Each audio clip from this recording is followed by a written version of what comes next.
할렐루야.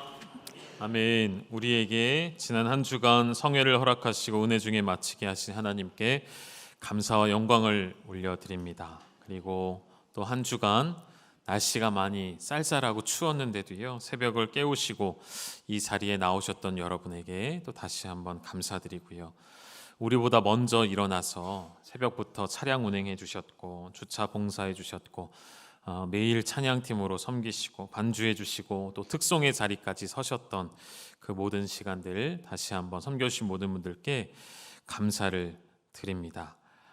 한 주간 우리에게 주셨던 팔복의 은혜, 그 팔복산에 올라 주님 앞에 앉아 예수님의 입을 열어 가르쳐 주신 그 말씀이, 그 진리가 여러분의 삶을 인도해 가시는 진리의 말씀 되시기를 주님의 이름으로 축원합니다. 말씀을 나누기 전에 한 가지 광고 나왔던 것 중에 하나가, 사실 다음 주일이요, 여러분, 종교개혁주일입니다. 종교개혁주일로 지키는 날인데요, 이 날을 좀 우리가 기억하고 의미를 부여하고 싶어서 가장 합당한 날짜를 좀 정하다 보니까요, 11월 달이 되긴 했는데요, 광고 나간 대로 더북 뮤지컬 관람을 여러분들께 또 한 번 이렇게 기회를 마련해 드립니다. 무료라고 되어 있는데요, 진짜 무료는 아니고요. 그러니까 무료라는 건 교회에서 값을 다 지불한다는 뜻입니다. 그러니까 여러분은 편한 마음으로 오시면 되시겠고요. 먼저는 이번에는 안 보신 분들이 먼저 신청할 수 있도록, 보셨던 분들 또 보고 싶으셔도 잠깐 양보해 주시고 기다려 주시면 좋을 것 같고요. 아직 관람하지 못하셨던 분들, 사실 여러분 보신 분들은 아시죠? 그냥 뮤지컬이 아니라 하나님 앞에 예배하는 시간과 같이 준비되어지고 너무 은혜를 많이 누릴 수 있는 시간임을 우리가 알기에, 보지 못하신 분들이 계시다면 꼭 이번 기회에 관람하셔서 우리에게 찾아온 이 종교개혁의 은혜, 우리 손에 들려져 있는 이 성경이 우리 손에 그냥 오지 않았음을 확인하시고 말씀을 귀하게 여기시는 믿음으로 살아가시기를 소망합니다. 우리 한 주간 말씀을 좀 정리를 먼저 하고 오늘 마지막 8번째 팔복을 나누시죠. 지난 주일날 산상수훈의 말씀을 시작하면서 이 산상수훈의 모든 말씀들을 통해 우리는 무엇을 배우게 된다라고 말씀을 드렸습니다. 무엇일까요?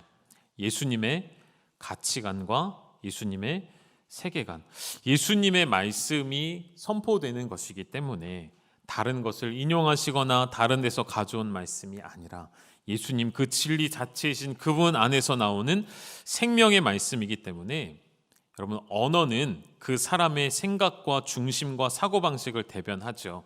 그래서 그 사람이 어떤 말을 하는지, 여러분 주변에 있는 사람들과 대화할 때 그 사람의 언어에는 어떠한 단어들이 쓰여지는지만 봐도 그 사람이 평소에 어떤 생각을 하는지, 어떤 성격을 가지고 있는지도 알게 되죠.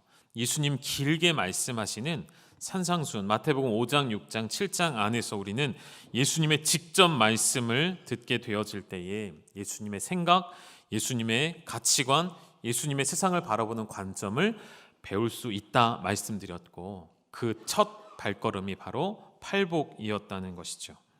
예수님께서 우리에게 주시고자 하는 복은 과연 무엇이었을까요? 무리들이, 백성들이 예수님 앞에 나와 앉았을 때에 예수님은 그 무리를 보시고 그 영혼의 필요함을 아셨을 것이라 말씀드렸었죠.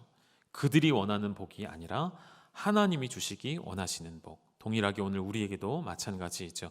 여러분이 원하는 복을 하나님이 주시는 것이 아니라 하나님 복의 근원 되신 하나님께서 자기 백성에게 주시기를 원하시는 복, 그 복이 바로 팔복이고, 이 복은 하나님의 백성들만이 누리는 복이라 말씀을 드렸습니다. 여러분, 우리의 신앙은 작은 차이가 큰 결과를 가져오는 것 같아요. 잘 생각해 보십시오. 우리가 간구하고 원하는 모든 것들이 하나님 앞에 이루어질 수 있습니다. 이루어지기도 합니다. 때로는 이루어지지도 않기도 하죠. 이것을 여러분 잘 구별해 보셨으면 좋겠는데요, 우리가 원하는 것이 이루어지도록 간구하는 것은 사실 기도라 하지 않고 우리는 그걸 뭐라고 말하죠? 기복신앙이라 말을 합니다. 기복신앙의 문제점이 무엇인지는 제가 말하지 않아도 여러분 다 잘 아시죠. 우리의 고백과 간구가, 진정한 기도가 되려면 그것은 우리가 원하는 바가 성취되는 것이 아니라 하늘의 뜻이 이루어지도록 하나님 아버지의 뜻이 우리 가운데 성취되어지는 것, 우리가 원하는 복이 아니라 하나님께서 자기 백성이 주시기를 원하시는 영원한 복, 그 복을 누리시는 하나님 나라의 백성 다 되시기를 주님의 이름으로 축복합니다. 첫째는 심령이 가난한 자들에게 주시는 복이었죠. 천국이 그들의 것이 되리라 하셨던 말씀입니다. 가난함, 어떤 가난함이라고 말씀드렸죠? 아무것도 가지지 않은 완전한 파산의 상태, 스스로의 힘으로는 헤어나올 수 없는 가난함, 그것을 이르는 상태라 말씀을 드렸고요. 마태복음 15장의 한 여인의 이야기를 예를 들어 말씀드렸었죠. 자신의 딸을 살리기 위해 자신의 자존심, 의지 모든 것 꺾일지라도 예수님을 끝까지 그를 향하여 매달릴 수 있었던 것은 결국 예수님만이 유일한 구원자가 되심을 알았기에 심령이 가난한 사람은 하나님만 의지하는 사람이라 말씀을 드렸습니다. 심령이 가난한 사람은 하나님만 찾는 믿음의 사람이 되어야 한다라고 말씀을 드렸습니다. 두 번째, 애통하는 자들에게 하나님은 위로를 주신다 말씀하십니다. 우리가 왜 애통해야 하고 무엇 때문에 애통한다고 말씀드렸죠? 우리의 죄악 때문에, 우리의 어떠한 실패 때문에 아니라, 내 뜻대로 되지 않아서 우는 것이 아니라, 억울해서 애통해야 하는 것이 아니라, 병들어 우는 것이 아니라 우리의 깊은 곳에 자리 잡은 죄악 때문에 아직 완성되지 않은 하나님 나라를 위해 애통해야 할 때에 하나님은 그들에게 반드시 하늘로부터 내려오는 위로를 주신다 약속하셨습니다. 세 번째, 온유한 자들에게 주시는 땅을 기업으로 받는 복을 말씀드렸죠. 온유함은 그저 유순하거나 착한 성품을 말하는 것이 아니라 하였습니다. 모세의 예를 들었었죠. 모세의 불같은 성정이 있었죠. 요셉의 이야기를 예를 들어 말씀드렸었습니다. 그들에게 찾을 수 있는 온유함이라는 것은 자기를 사랑하는 마음에 집착되지 않는 것, 죄의 모든 시작점이 되어지는 자기애, 자기 사랑의 마음을 깨트리는 것으로부터 온유함은 시작된다 말씀드렸죠. 그리고 그 마지막에는 이 땅 위에 가장 온유하신 분, 예수님 스스로 당신을 향하여 이렇게 소개하셨었죠. 나는 마음이 온유하고 겸손하니, 예수님의 온유함을 닮아가기를 말씀드렸었고요. 네 번째, 의에 줄이고 목마른 자가 배부를 것이라는 복이었습니다. 이 의에 대하여는 두 가지 말씀드렸었습니다. 하나는 율법, 하나는 은혜. 율법으로서의 의와 은혜로서의 의를 논하였습니다. 율법으로서는 지킬 수 없음을 깨닫게 하셔서 율법 외에 한 의가 나타나셨고, 그 하나님의 은혜로 우리는 의를 얻게 되었고, 하나님 나라의 의를 사모하는 자들에게는 미래와 현재 영적인 만족, 영적인 배부름을 주신다 말씀을 나누었었습니다. 그럼 다 기억나시죠? 네. 다섯 번째, 긍휼히 여기는 자는 복이 있나니 그들이 긍휼히 여김을 받을 것이요. 우리는 우리가 긍휼히 여김을 받은 것과 같이 우리도 긍휼히 여겨야 한다 말씀드렸죠. 오늘 찬양대가 이 팔복의 말씀들을 가지고 찬양을 또 하나님 앞에 올려드리셨는데요. 거기에도 자비라는 말로 바뀌어 있었던 것처럼 긍휼, 자비 같은 말이죠. 이 세상에 보여주신 하나님의 긍휼히 여기심은 무엇으로 나타났었죠? 예수 그리스도의 성육신으로, 인간의 몸으로 찾아오신 가장 완벽한 긍휼히 여기심을. 만달란트 빚진 자의 예를 말씀드렸습니다. 예수님의 그 비유를 말씀드렸고, 마지막에 야고보서 말씀을 인용해서 이렇게 말씀드렸죠. 긍휼은 심판을 이기고 자랑하느니라. 최후의 승리는 바로 긍휼히 여기는 자들에게 주어짐을 우리 믿음으로 고백하자 말씀을 드렸고요. 여섯 번째, 마음이 청결한 자에게 주시는 복, 하나님을 보리라 말씀을 나누었습니다. 하나님을 스스로 찾을 수 없고 볼 수 없는 우리에게 하나님을 나타내 주시었습니다. 어떻게 나타내 주셨죠? 그의 아들의 모습을 통하여, 당신의 아들을 통해 아버지이신 하나님을 나타내셨습니다. 그래서 우리는 이미 그 복을 받은 백성인 것이죠. 그러면 우리는 마음이 어떻게 청결해야 할까요? 두 가지 말씀드렸었습니다. 회심과 기록된 말씀으로만. 시편 119편 말씀 요건 다시 띄워드릴게요. 같이 한번 읽어보실까요? 시작. 청년이 무엇으로 그의 행실을 깨끗하게 하리까? 주의 말씀만 지킬 따름이니이다. 아멘. 오직 말씀으로만 우리의 행실뿐만 아니라 우리의 마음, 영혼을 깨끗하게 할 수 있다. 말씀을 나누었었습니다.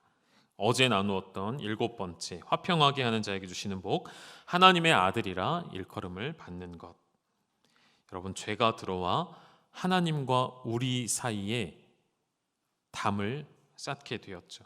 죄가 들어와 하나님과 우리 사이를 갈라 놓았습니다. 그로 인해 우리는 하나님을 대적하거나 하나님을 거부하는, 하나님은 없다 말하는 세상에 살게 되었죠. 그런 세상에, 이 세상을 하나님이 이처럼 사랑하셔서 아들을 보내신 하나님의 사랑의 역사가 나타났고, 그로 인해 우리는 다시 하나님과 화평을 이루고 화목하게 되어지는 관계로 다시 회복되게 되었죠. 그리고 우리에게 주신 부탁이 무엇이었죠? 우리에게 화목하게 하는 직분을 맡겨주시었습니다. 그래서 3가지 영역에 우리가 화평케 하자 말씀드렸죠. 가정과 교회와 세상 가운데, 그렇게 그곳을 화목하게 할 사명을 우리에게 주셨다 말씀을 드렸고요. 그러한 화평케 하는 자들에게 하나님은 당신의 아들이라는 복을 주셨어요. 아들, 어떤 개념으로 보자고 그랬죠? 상속자의 개념. 아버지 모든 것을 받게 되어지는 상속자의 복을 주신다는 것이죠. 다시 말하면 하나님 나라를 기업으로, 하나님의 나라를 유업으로 받게 되는 복을 약속받았다는 것이었죠. 이제 오늘은 8번째, 마지막 팔복, 마태복음 5장 10절의 말씀을 띄워주시죠. 의를 위하여 박해를 받은 자는 어떠한 사람인지 함께 살펴보려고 합니다. 박해라는 단어에 좀 주목을 해보실까요? 박해라는 이 단어가 이 말씀을 그냥 지나치지 못하게 우리의 눈을, 우리의 마음을 사로잡는 것 같습니다. 이런 생각이 들었어요. 앞에 있는 7가지의 복은 어떻게든 가능할 것 같아요. 사실은 우리의 노력으로는 가능하지 않은 일들이죠. 이 모든 것이 다 우리 안에 계시는 성령 하나님의 감동, 감화하심으로 가능한 일들인데요. 그래도 7가지는 괜찮은 것 같아요. 우리 누군가를 위해 울어줄 수도 있고요. 심령이 가난해진 적도 있었고요. 온유함도 해보면 될 것 같기도 해요. 사실은 안 되지만, 그러나 이 마지막 8번째는 처음부터 우리의 마음을 어렵게 합니다. 의를 위하여 박해를 받는다는 것. 이 박해라는 단어는요, 디오코라는 헬라어 동사인데 믿음이나 신념을 이유로 누군가를 괴롭힌다라는 뜻입니다. 그러니까 내가 가지고 있는 믿음이나 신념을 기준 삼아서 다른 사람을 정죄할 뿐만 아니라 다른 사람을 어렵게 하고 괴롭힌다는 뜻이 되어집니다. 여러분, 우리는 하나님 나라의 백성으로 살아가고 있죠. 세상은 자기들만의 질서를 가지고 살아갑니다. 그러니까 하나님 나라의 백성이 이 악한 세상 가운데, 물론 모든 것이 하나님의 통치와 지배 아래 있죠. 그리고 완성되어져가는 하나님의 세상이죠. 그러나 여전히 죄악 가운데 살아가는 세상의 질서가 따로 존재하기에 하나님 나라의 백성과 세상의 사람들은 이 두 질서가 충돌하는 자리에 서게 된다는 것이죠. 그곳에는 핍박과 박해가 일어나게 되는 것이죠. 유대인들은 자신들이 가지고 있는 신념을 결국 여호와 야훼의 신앙을 자신들만의 유대교로 가져와 형상화하죠. 그것을 예식화해 가고 형식적인, 의식적인 종교로 만들어내죠. 율법을 최상위에 올려다 놓고 그것을 지키려고 부단히 노력해오는 유대교가 그래서 탄생하게 되어집니다. 그들이 가지고 있는 믿음과 신념으로 유대교에서 나와 진정으로 예수 그리스도를 섬기는 사람들을 핍박하고 박해하기 시작했다는 그런 단어입니다. 여기서 중요한 것은, 여러분과 나누고 싶은 중요한 메시지는 우리 혼동하지 말자는 것이죠. 무엇을 혼동하지 말아야 하냐면 우리가 잘못하여 받는 질타, 혹은 우리가 잘못된 선택을 해서 교회와 성도가 타락하고 세상의 지탄을 받는 것을 우리는 핍박이나 박해라고 말할 수 없다는 것이죠.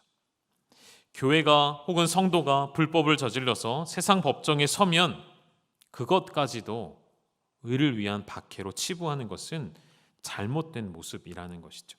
그런 영역을 정확하게 여러분 분별해 내시라는 것입니다.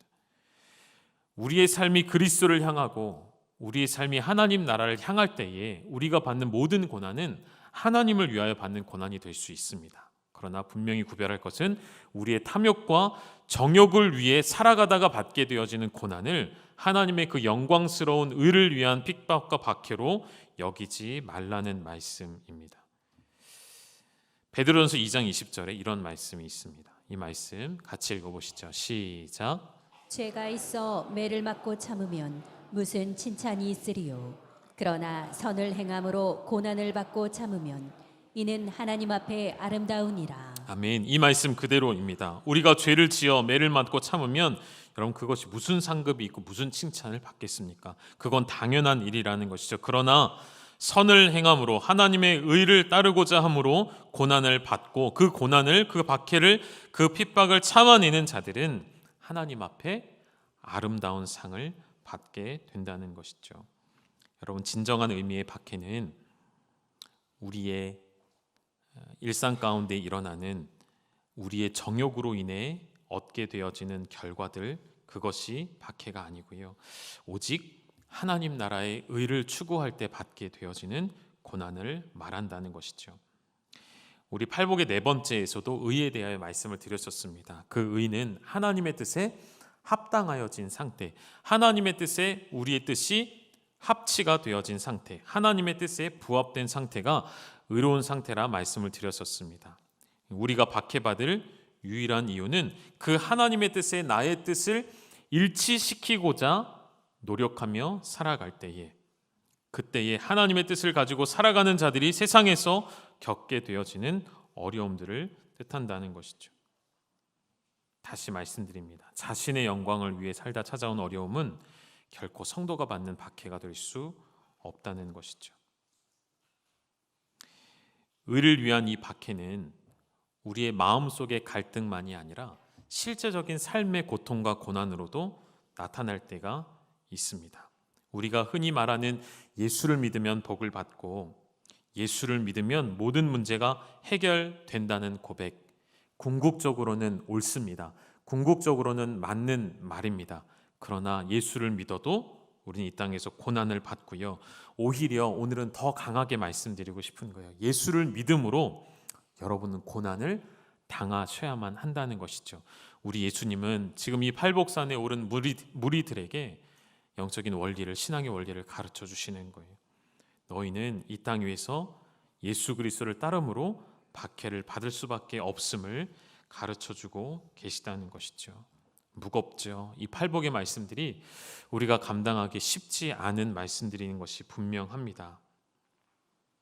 그럼에도 불구하고 우리는 이 팔복을 묵상하면서 예수님께서 말씀하시는 복이 이 8가지 중에 어느 것 하나라도 이 세상에서 얻게 되어지는 복이 아님을 가르쳐주고 계시기에, 하나님 나라의 복을 말씀하시는 것이기에, 이러한 선언 8가지의 복을 선언하시는 것은 마치 이스라엘 백성들이 가나안 땅을 약속받고 그 땅을 향하여 소망을 가지고 광야를 견디며 걸을 수 있게 하시는 것처럼 이 팔복의 모든 은혜가 결국 하나님 나라가 임하실 때 우리 안에 온전히 이루어질 것을 소망하도록 주시는 말씀이니 여러분 조금 더 인내하시고 조금 더 견디어내셨으면 좋겠습니다.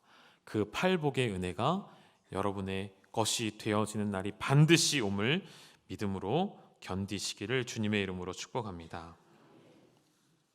하나님은 우리에게 진정한 만족이 세상에 있지 않고 세상의 것들을 소유하거나 누리는 데 있지 않음을 가르쳐 주십니다.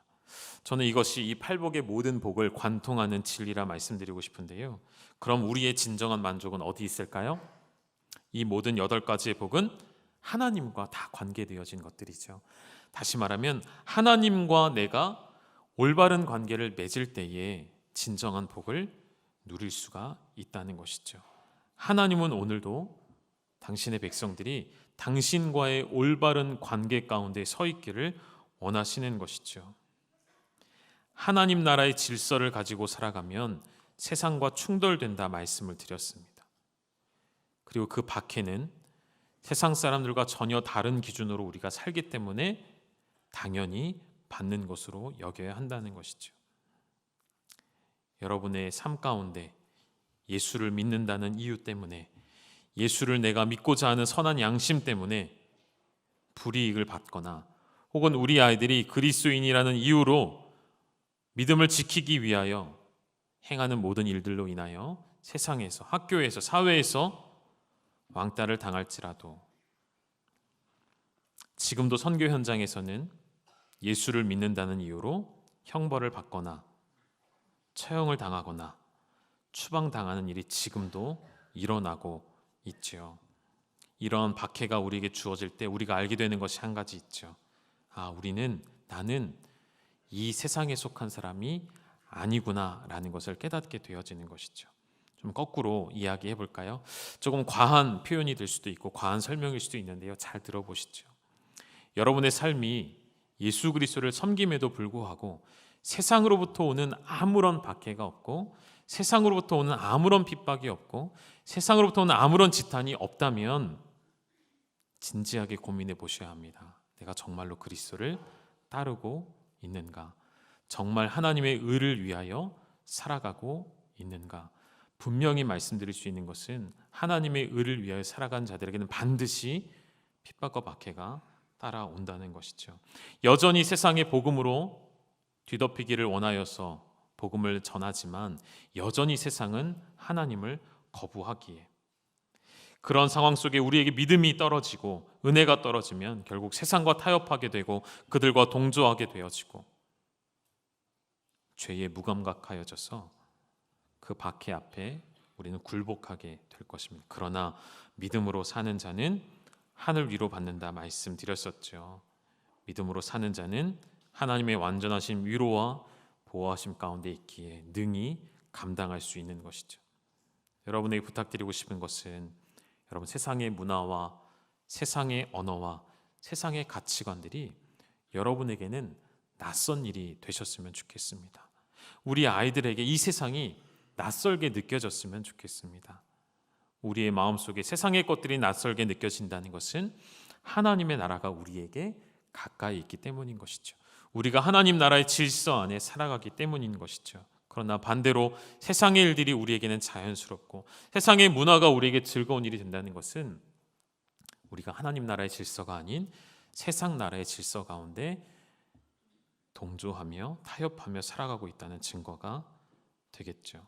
특별히 이 마태복음에서 박해라는 단어는 더 의미가 있는 단어입니다. 왜냐하면 이 마태복음을 읽게 되어지는 1차 독자들은 초대교회 공동체의 회심한, 유대교에서 나온 회심한 그리스도인들이었기 때문인 것이죠.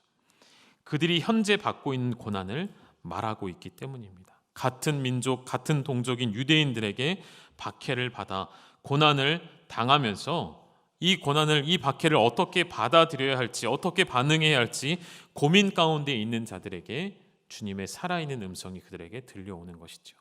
의를 위하여 박해를 받은 자 복이 있나니. 여러분도 오늘 그 답을 얻어 가시기를 원합니다.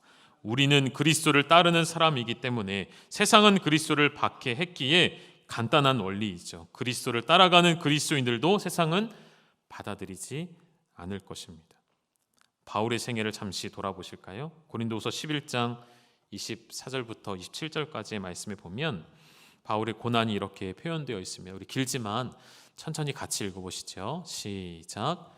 유대인들에게 40에서 하나 감한 매를 5번 맞았으며 3번 태장으로 맞고 1번 돌로 맞고 3번 파선하고 1주야를 깊은 바다에서 지냈으며 여러 번 여행하면서 강의 위험과 강도의 위험과 동족의 위험과 이방인의 위험과 시내의 위험과 광야의 위험과 바다의 위험과 거짓 형제 중에 위험을 당하고 또 수고하며 애쓰고 여러 번 자지 못하고 줄이며 목마르고 여러 번 굶고 춥고 헐벗었노라. 여러분 아멘 하실 수 있으십니까? 감사합니다. 이러한 고난을 당한 바울의 삶을 여러분 사실 수 있으시겠습니까?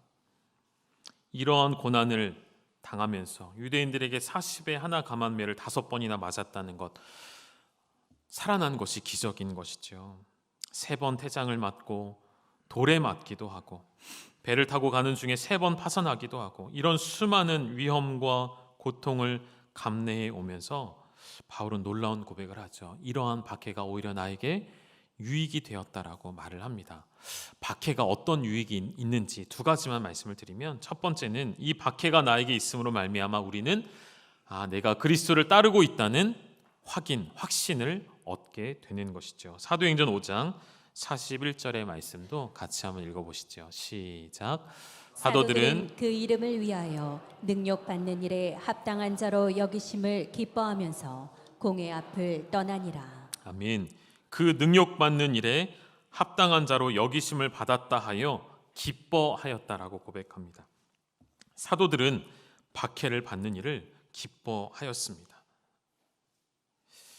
영혼의 기쁨이겠죠.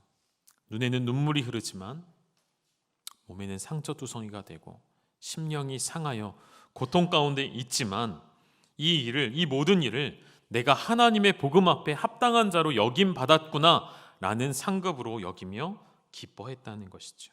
사도들에게 있어 박해란 곧 특권이었습니다. 세상은 이러한 자들을 향하여 그 믿음을 지독한 믿음이라 말하는지 모르겠습니다. 그러나 그들은 끝까지 믿고 확신했던 것이죠. 내가 그리스도의 길을 바르게 따라가고 있구나. 2번째, 본향이 있음을 확인할 수가 있습니다. 박해가 주어질 때에 우리는 눈을 들어 본향을 바라보게 된다는 말씀입니다. 히브리서 11장 16절의 말씀도 함께 읽습니다. 시작. 그들이 이제는 더 나은 본향을 사모하니 곧 하늘에 있는 것이라. 이러므로 하나님이 그들의 하나님이라 일컬음 받으심을 부끄러워하지 아니하시고 그들을 위하여 한 성을 예비하셨느니라. 아멘. 믿음으로 살아가는 자들에게는 더 나은 본향이 있음을 알게 되어지는 것이죠. 이 세상이 본향이 아님을 알게 되어져서 나는 나그네임을, 순례자임을, 잠시 지나가는 거류민임을 확신케 되어지는 것이죠. 사랑하는 여러분, 다시 도전해드리고 싶습니다. 이 8가지의 복, 심령이 가난하여지고 애통하는 자가 되고 온유한 자이며 의에 줄이고 목마른 자, 긍휼히 여기는 자, 마음이 청결한 자, 화평케 하는 자가 되면 될수록 세상은 여러분을 거절하고 거부하고 박해할 것입니다. 그러할 때에 여러분은 기쁘게 여기십시오. 예수님 말씀하셨어요. 마태복음 5장 11절, 나로 말미암아 너희를 욕하고 박해하고 거짓으로 너희를 거슬러 모든 악한 말을 할 때는 너희에게 복이 있나니. 다음 12절은 여러분이 읽어주시겠습니까? 시작. 기뻐하고 즐거워하라. 하늘에서 너희의 상이 큼이라. 너희 전에 있던 선지자들도 이같이 박해하였느니라. 아멘. 여러분 기뻐하고 즐거워하십시오. 우리 믿음의 선배들도 기뻐하며 이 길을 끝까지 걸었습니다. 팔복의 시작과 끝이 동일하다 말씀드렸던 것 기억하시죠? 화면을 좀 띄워주시고요. 심령이 가난한 자에게 주셨던 복은 천국이 그들의 것, 마지막 의를 위하여 박해를 받는 자들에게 주시는 복도 천국이 그들의 것. 다시 말하면 예수님이 말씀하시는 이 모든 복은 결국 하나님 나라를 우리에게 선물로 주시기 위한 말씀이라는 것이죠. 하나님의 나라를 소망하고 이 땅에서 받고 살아가는 자로 세우시려는 복의 말씀이라는 것이죠. 박해를 받으면서도 믿음으로 사는 이유가 무엇입니까? 하나님 나라가 우리에게 임할 것이고 하나님의 나라에서 하나님과 영원토록 살 것을 소망하기 때문인 것이죠. 문제는 박해의 크기가 문제가 아니라 말씀드렸죠. 고난의 크기와 종류도 우리에게 문제가 되지 않습니다. 우리에게 재정이 얼마나 부족한가, 얼마나 풍성한가, 그것도 우리에게 더 이상 문제가 될 수 없습니다. 어떤 직장, 어떤 회사를 다니냐도 우리에게 문제가 되지 않습니다. 문제는 나는 매일 부어주시는 하나님의 은혜로만 살고 있는가?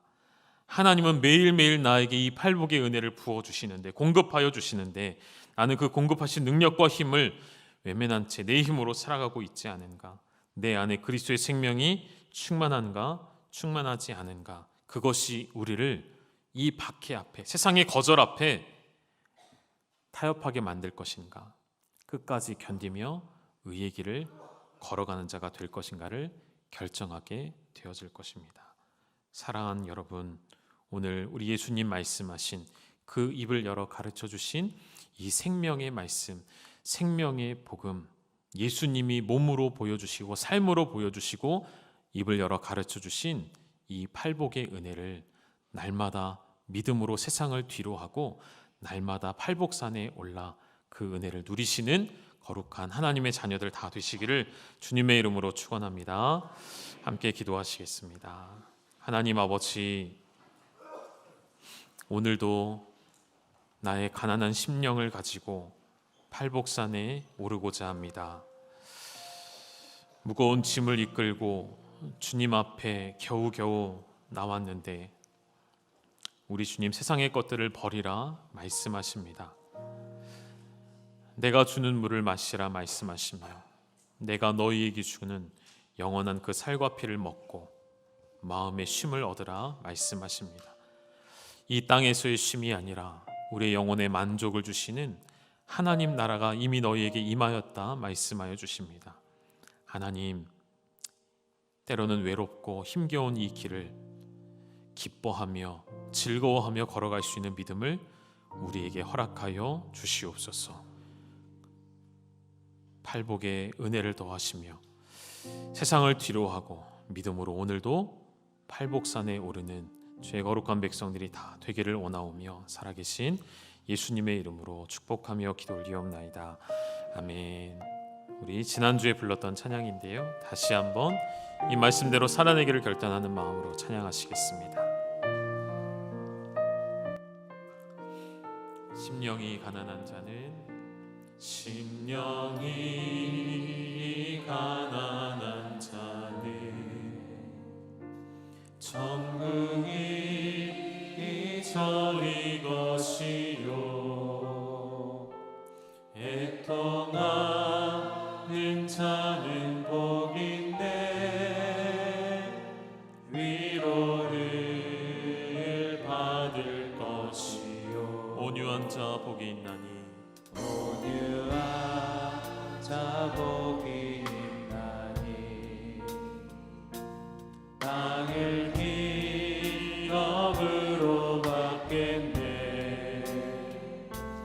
그의 줄이고 목마른 자는 저 입에 부를 것이요. 긍휼히 여기는 자는, 긍휼히 여기는 자는 긍휼히 여김 받겠네. 마음이 정결한 자는 하나님을 볼 것이요. 화평케 하는 자는 하나님의 아들이라 일컫네. 그를 위하여 핍박받는 자 천국이.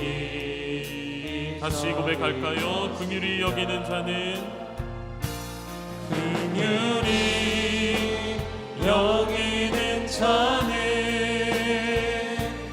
긍휼히 여김 받겠네.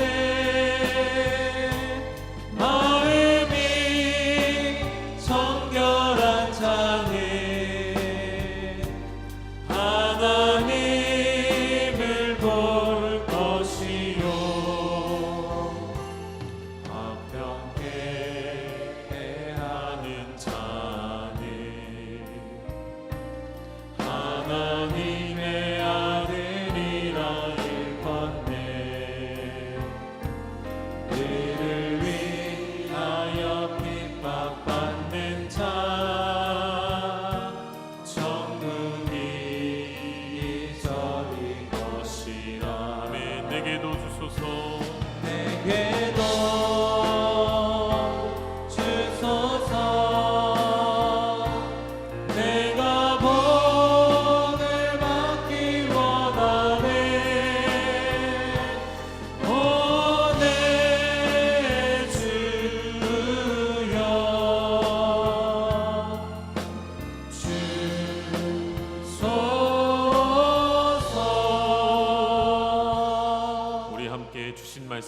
기억하시고 지나간 한 주간 예수님의 음성을 여러분 들으셨습니다. 우리가 예수께 나와 앉을 때 예수님 입을 열어 가르쳐 주셨습니다. 이 모든 8가지의 복, 심령이 가난한 자, 애통하는 자, 온유한 자, 의에 줄이고 목마른 자, 긍휼히 여기는 자, 마음이 청결한 자, 화평케 하는 자, 의를 위하여 핍박받는 자. 하나님, 내가 이러한 삶을 살기를 원하나이다. 모든 세상의 기쁨을 뒤로하고 믿음으로 팔복산에 올라 오늘도 끝까지 주님 오시는 날을 기뻐하며 즐거워함으로 살아내게 하여 주시옵소서. 하나님 나라의 백성으로 살아가게 하여 주시옵소서. 우리 합심하여 함께 기도하며 나아가시겠습니다. 살아계신 아버지 하나님, 오늘도 세상을 뒤로하고 믿음으로 살아내기를 원하는 하나님의 거룩한 백성들 가운데 하나님 오늘도 결단하게 하시고 삶의 자리에서 일어나게 하여 주시고 하나님의 불부르심 앞에 나와 우리 입술에서 떨어지는 그 귀한 말씀을 듣게 하여 주시옵소서. 우리 함께 하시는 하나님으로 말미암아 박해 가운데도 믿음을 따라가 살아갈 힘을 얻게 하여 주시고 우리 안에 예수 그리스도의 생명이 충만함으로 말미암아 하나님 우리에게 주어진 삶을 능히 이 팔복에 합당한 삶으로 살아내게 하여 주시옵소서. 하나님, 마음이 가난한 자 여기 있습니다. 애통해하는 자가 여기 있습니다. 온유하며 의에 줄이고 목마른 자가 여기 있습니다. 긍휼히 여기며 마음이 청결하기를 원하는 자가 여기 있사오니 하나님 우리에게 화목하게 하는 직분을 주셨으니 감당하기를 원하오며 그를 위하여 박해받을 때에 기뻐하며 즐거워하며 이기를 걸어가기를 원하오니 우리에게 은혜를 주시고 감당한 힘과 능력 허락하여 주시옵소서.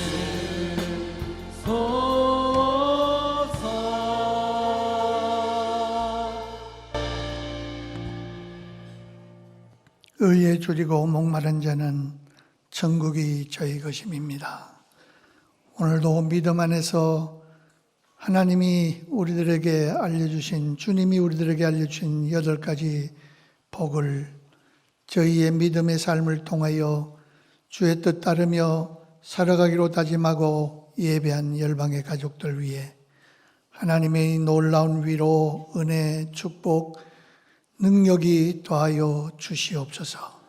이제도 우리 주 예수 그리스도의 은혜와 아버지 하나님의 극진하신 사랑과 성령님의 역사, 위로, 교통하심이 오늘도 세상에 주는 것이 아니라 우리 하나님으로 주는 놀라운 은혜와 축복을 누리며 승리하기를 다짐하는 예배한 모든 분들과 열방의 가족들과 복음을 위해서 살면서 여러 가지 어려운 고난을 당하지만은 주만을 따르고 의지하며 나가는 모든 믿음의 백성들 위해 하나님의 놀라운 은혜와 축복이 이제로부터 영원토록 함께 있을지어다.